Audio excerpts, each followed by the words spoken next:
The microbiome experiment studies the effects of space travel on the human immune system as well as the microbiome.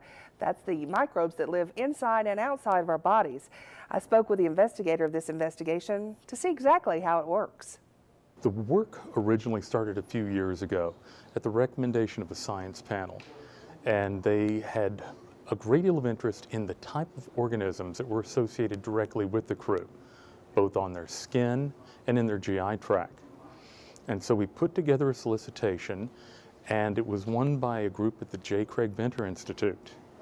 And we have called it the Crew Microbiome Experiment. And what we're really looking at are the changes that occurring to the microorganisms on the crew and in the crew that could affect their health.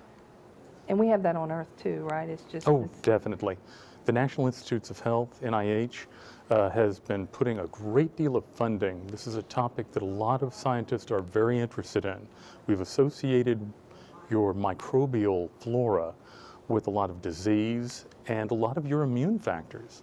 And so finding out how it changes in what's healthy flora and what's not healthy flora, and are more people more prone, and can things like spaceflight actually change whether you are more prone to disease or not.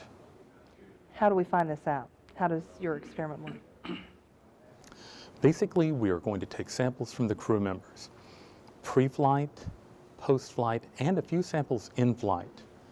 We're going to be tracking their diets to see how that might impact what's going on with the flora. We're going to be looking at environmental conditions, humidity, how often they clean, things along the lines of the surfaces they touch. We're going to be looking at those to try to determine, is there an equilibrium between what goes on outside and on and in you?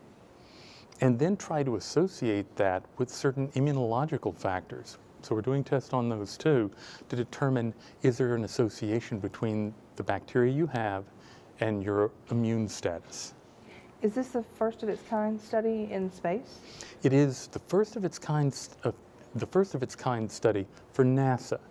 Our Russian colleagues have actually done some studies like this and have done so for several years. And there were things to be learned, but the major difference is over the past few years, biotechnology has expanded tremendously and allowed us a lot of tools that we never had before. And so we're able to look at things completely differently than we did before in a much grander scale. So the analyses we're doing are truly novel from the standpoint of being able to look at a large picture.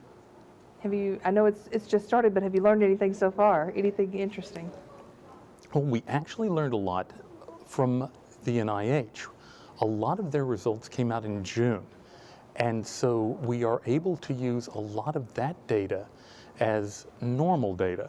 Sort of what do normal people have? And then taking normal healthy people as we do and transporting them to space, it's easier to get a comparison of what would happen on Earth versus what would happen in flight. How many astronauts do you hope to test, or how many subjects do you have, or how long will this go for? We are going to keep going until we have 9 subjects. We wanted to make sure that we had enough information to make sure it was statistically relevant. And so we are going to have 9 subjects.